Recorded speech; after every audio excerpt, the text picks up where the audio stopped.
Hello friends. जैसा कि मैंने आपको बोला था कि मैं इस बार ऑडियो नोट नहीं बनाऊंगा, एक वीडियो नोट प्रॉपर बनाऊंगा, जिससे कि आप पूरा कॉन्सेप्ट समझ सको कि राइट इशू होता क्या है। बराबर। उसके पहले हमें कुछ चीज़ें जाननी होगी। ठीक है। तो हम स्टेप बाय स्टेप 5 से 7 पार्ट में वीडियो आएगा। आराम से आप देखो। बराबर। उसमें डाल दूंगा मैं भाई के राइट इशू 1 2 3 4 करके। और सारे जो वीडियो है मैं उसको, जो चैनल बना रखा है ना, बराबर, वो चैनल पे ज़्यादा कुछ आता नहीं है वीडियो, लेकिन फिर भी क्या है, इमेज की क्वालिटी अच्छी रहे इसके लिए मैं उसको यूट्यूब पे अपलोड कर लूँगा। वहाँ से आराम से आप देख लेना। ठीक है।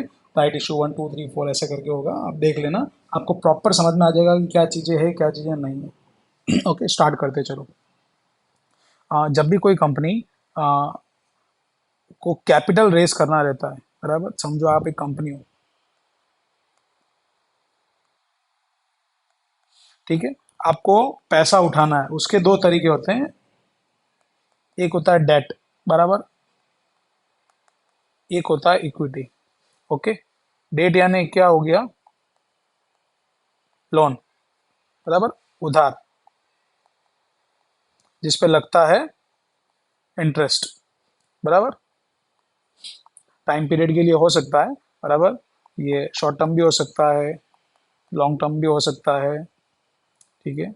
बॉन्ड के थ्रू हो सकता है, कमर्शियल पेपर के थ्रू हो सकता है, मतलब अलग अलग तरीके होते हैं। ठीक है। मतलब ओवरड्राफ्ट फैसिलिटी है, वो सब डेट में आ गया। बराबर। अब दूसरा जो ऑप्शन होता है दैट इज इक्विटी। इक्विटी में क्या है कि आप अपनी ओनरशिप में परसेंटेज आप दे रहे हो किसी को भी। बराबर। आप you are now 100% owner of your company. बराबर। आपको पैसे रेस करना है। आप कहे मार्केट में कि भाई मेरा बिजनेस अच्छा है, किसी को अगर मुझ पर ट्रस्ट है या फिर मतलब मेरे बिजनेस में आपको पैसा लगाना है, तो I can give you 10% ownership या 10% में शेयर दूंगा। बराबर। जिसका जो भी वैल्यूएशन होगा वो बाद में देखेंगे कैसे क्या होता है। लेकिन ये भी तरीका होता है क्या है, पैसे रेस करने का, इक्विटी बेच के। पहले मैं मेरे धंधे का 100% मालिक था। बराबर। अब मैं 10% मैंने पब्लिक को दे दिया, मैं 90% मालिक हूँ। ठीक है। और लिस्टिंग नियमों के अनुसार क्या है कि 75% आप रख सकते हो मैक्सिमम, 25% आपको पब्लिक में देने ही पड़ेंगे। बराबर। ये लिस्टिंग का नियम है। अगर आपको शेयर मार्केट में अपने शेयर लिस्ट करना है, एक्सचेंज पे ट्रेडेबल बनाना है उनको, तो 75% शेयर ही आप मैक्सिमम रख सकते हो। बराबर। कुछ एक्सेप्शन होते हैं, बराबर, छूट मिलती है। और सर्कुलर के थ्रू नोटिफिकेशन आते हैं गवर्नमेंट कंपनी के, इनके, तो वह 3 साल के अंदर आपको अपनी जो होल्डिंग है 75% कैसे भी लानी ही रहेगी। कुछ कंपनियों को छूट मिलती है, कुछ को नहीं मिलती है। बराबर। ये सब मतलब मोटा मोटा मैंने आपको बता दिया। ठीक है। अब ये वाला पोर्शन तो आपको पता है कि इसके अंदर डेट आता है। बराबर। इसमें अब हम डीप में जा नहीं रहे हैं, क्योंकि हमें राइट इशू जानना है, इसलिए हम जाएंगे इक्विटी में। बराबर। अब इक्विटी में भी कम से कम 4 से 5 टाइप है कि आपको पैसे कैसे रेज करने हैं। फर्स्ट, यहाँ पे हम लिखेंगे इक्विटी। बराबर। इक्विटी बेच के कैसे पैसे रेज होते हैं? First, IPO. बराबर। कोई कंपनी का आईपीओ आ रहा है, पहली बार मार्केट में एंट्री हो रही है, तो क्या होगा, 100% जो शेयर होंगे ना, that is hold with promoter, या फिर कंपनी के पास कुछ इन्वेस्टर जुड़े होंगे। बराबर। पहले के जो होंगे, मतलब बड़े इन्वेस्टर, कोई म्यूचुअल फंड्स होंगे जो अनलिस्टेड शेयर ले रखे होंगे, या फिर कोई बिग प्लेयर होगा जो एग्जिट ले रहा होगा। बराबर। तो क्या है, ये पब्लिक में पैसे रेस करने के लिए जो फर्स्ट स्टेप होता है, बराबर, वो होता है आईपीओ। कि लेट सपोज कि मैं भाई 20% पब्लिक में बांट रहा हूँ, किसको शेयर लेने हैं आ जाओ। ठीक है। अब हमें ये देखना है जब आईपीओ जब आता है, बराबर, अब ये फर्स्ट ही है, जब आईपीओ आया, थोड़ा डिटेल वीडियो रहेगा, आराम से आप देखना, थोड़ा मज़ा आएगा, कुछ नया सीखने को मिलेगा। आईपीओ जो आता है ना, वो दो तरीके से आता है। पहला, बराबर, कि भाई मैं फ्रेश इश्यू है। बराबर। कि भाई मेरे पास 100% शेयर थे। बराबर। मैं, और कंपनी को पैसा चाहिए है, तो मुझे मेरे शेयर बेचना नहीं है किसी को भी। ठीक है। मैं ये कर सकता हूँ कि 100% शेयर मेरे पास थे, मतलब लेट सपोज, तो मैं अभी और बोल रहा हूँ कि भाई 50% शेयर मैं और इशू कर दूंगा, तो कंपनी में कितने हो जाएंगे, 150% शेयर हो जाएंगे। लेकिन जो रेशियो होगा वो कैसा हो जाएगा, 100:50। बराबर। इस तरह से मैं मतलब 75% मेरे शेयर का ओनर बन जाऊंगा। ओके। उस तरह से मतलब ये कामकाज होगा। तो ये जनरली अच्छा गिना जाता है। इसके अंदर क्या है कि जो आपका जो पैसा है वो आता है कंपनी में, फ्रेश इशू जब करेंगे वो पैसा मिलता है कंपनी के पास, मतलब कंपनी की बैलेंस शीट में वो पैसा आता है, बराबर। दूसरा है कि ऑफर फॉर सेल, ओएफएस बोलते हैं, आपने सुना होगा बहुत बार। ओएफएस में क्या है, जो पैसा है वो जाता है प्रमोटर को, बिग प्लेयर को, मतलब जो ऑलरेडी इन्वेस्टर है कंपनी में, बिफोर आईपीओ वाले, जो बिफोर आईपीओ के जो इन्वेस्टर हैं वो ले रहे हैं एग्जिट, या फिर पार्शली अपना शेयर सेल कर रहे हैं। तो ये पैसा किसके पास जाएगा, इन लोगों के पास जाएगा। इसमें कंपनी के पास कुछ नहीं आता है, बराबर। ये दो चीज़ आईपीओ के बारे में आपको देखने का, सबसे पहले जब भी कोई आईपीओ आता है, कंपनी क्या करी, फ्रेश इशू कर रही है, ओएफएस कर रही है। ओएफएस कर रही है ना, तो मोस्टली इस कंपनी में पैसा नहीं डालने का, लॉन्ग टर्म में पैसा नहीं बनता है। फ्रेश इशू में बने वहां तक पैसा वहां डाला हुआ, बराबर। ये आईपीओ का एक तरीका ये हुआ, इक्विटी के थ्रू इशू करना। दूसरा क्या हो गया, follow on public offer. Company 5 साल से रनिंग है, एग्जाम्पल है, 2 साल से भी हो सकती है, 10 साल से भी हो सकती है, 20 साल से भी हो सकती है। 5 ईयर रनिंग कंपनी है, एग्जाम्पल ले रहे हैं हम खाली। उसको बड़ी पैसे की ज़रूरत, ऑलरेडी लिस्टेड है, मतलब इसका आईपीओ आ चुका है शेयर मार्केट में, पहले भी इसके शेयर ट्रेड हो रहे थे, बराबर। इसको पैसे की ज़रूरत है, तो ये एफपीओ ला रही है, इसको बोलते हैं फॉलो ऑन पब्लिक ऑफर। ठीक है। इसमें कैसा है कि भाई ऑलरेडी जो लिस्टेड कंपनी है वो नए शेयर डाल दे रही है पब्लिक में, बराबर। अभी रिसेंटली एफपीओ वोडाफोन आइडिया का आया था, आइडिया वोडाफोन का कुछ 11 रुपए के करीब आया था, तब शेयर 13-14 चल रहा था। जो एफपीओ में शेयर मतलब लोगों ने लिए, 12-13 चल रहा था, तो जो यहाँ से मिला वो यहाँ बेच दिया, बराबर। आइडिया वोडाफोन बिल्कुल मैं मेरी रिकमेंडेशन लिस्ट में नहीं रहता कभी भी, तो आपको लेना नहीं भाई, एग्जाम्पल था, ठीक है। दूसरा एफपीओ का, ठीक है। अब सी, मतलब तीसरा पैसा थ्रू इक्विटी, बराबर। तो उसके अंदर आता है, जिसके लिए मैं ऑडियो वीडियो नोट बना रहा हूँ, राइट इशू।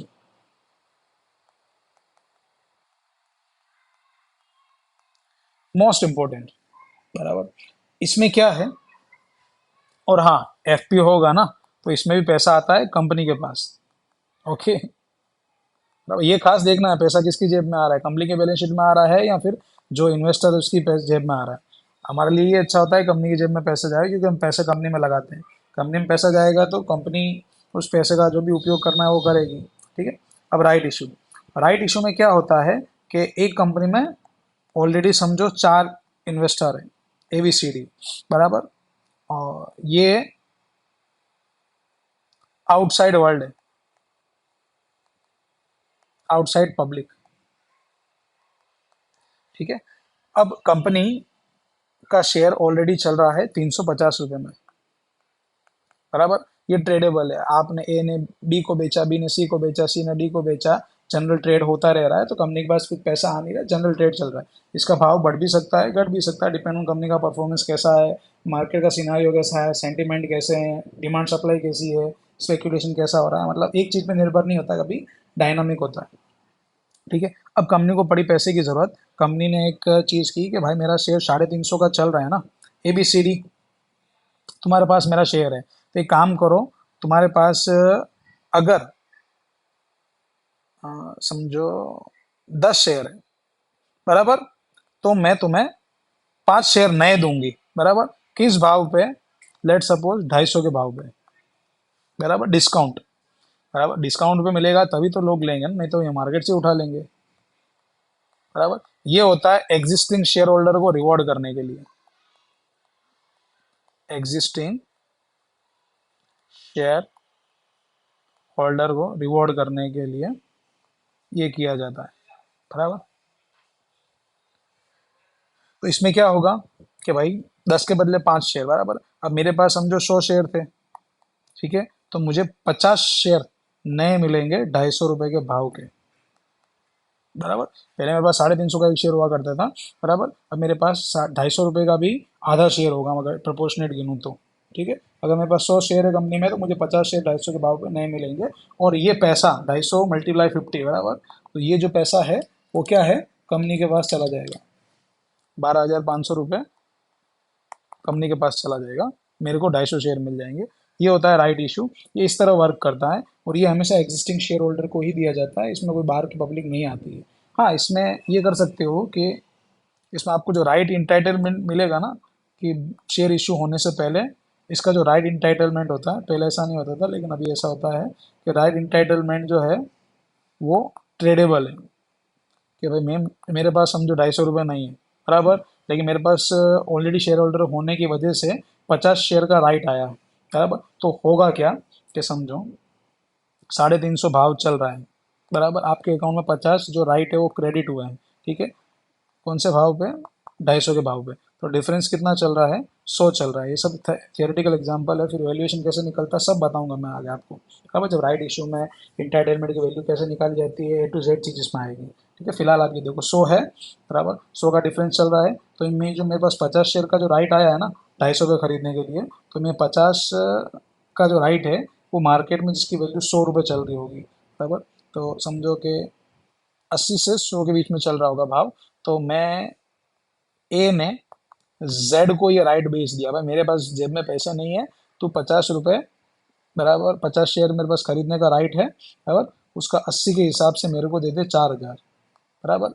अब जेड ने क्या किया, ये राइट ले लिया। ठीक है। अब जेड जो टाइम आएगा, तब जेड क्या कर देगा, जेड अप्लाई करेगा, बराबर, फॉर शेयर्स थ्रू राइट, जो उसने ए से लिया 50 रुपये में। कंपनी को इससे कोई लेना देना नहीं है, बराबर। कंपनी का सीधा है कि भाई ला 250 रुपये मेरे को दे दे, 250 × 50, बराबर। 12,500 मेरे को दे दे, मैं तेरे को 50 शेयर दे दूंगी 250 के हिसाब से, बराबर। और ये भाई 100 रुपये वहाँ पे दे के आया था, और कंपनी में मार्केट में रेट भी समझो 350 चल रहा है, तो क्या है कि डिफरेंस देना पड़ता है। ठीक है। तो आप बोलोगे कि भाई ये तो फिर मैं तो मार्केट से ही ले लूँ, मेरे को तो 350 का बड़ा, इसीलिए बोला हूँ इसकी जो वैल्यूएशन है वो कैसे होती है बाद में आपको मैं समझाऊंगा। बराबर। कैसे राइट इंटाइटलमेंट की वैल्यू होती है, क्या होता है क्या नहीं, सब चीज़ बताऊंगा बाद में। ये राइट इशू हुआ, बराबर। आपको सब समझ में आया होगा। ठीक है। अब हमारा महिंद्रा लॉजिस्टिक का जो केस है, उसमें 3:8 में राइट इशू आया है। ठीक है। अब 3:8 में जो राइट इशू आया है, उसको ऐसे समझने का है कि मेरे पास भाई 800 शेयर है। ठीक है। 3:8 में राइट इशू आया है, 277 का भाव है। ठीक है। 800 शेयर है, तो कंपनी बोल रही है कि 800 शेयर है, तो भाई हम आपको 300 शेयर देंगे @277, बराबर। ये इसका मीनिंग हुआ, सिंपल मीनिंग। ठीक है। अब इसी के अंदर हम जाएंगे ना, मतलब उससे पहले कुछ और जो तरीके होते हैं वो मैं आपको बता देता हूँ। अब हमने ABC बताया था, IPO, follow on public offer, right issue और डी। राइट इशू के बारे में और डिटेल में चर्चा करेंगे, इसकी वैल्यूएशन कैसे डिसाइड होती है, बराबर। फिलहाल तो हम क्या है कि जो इक्विटी के थ्रू पैसे कैसे रेज होते हैं उसके तरीके देख लेते हैं, बाकी के जो बाकी है वो, बराबर। अब हुआ प्राइवेट प्लेसमेंट।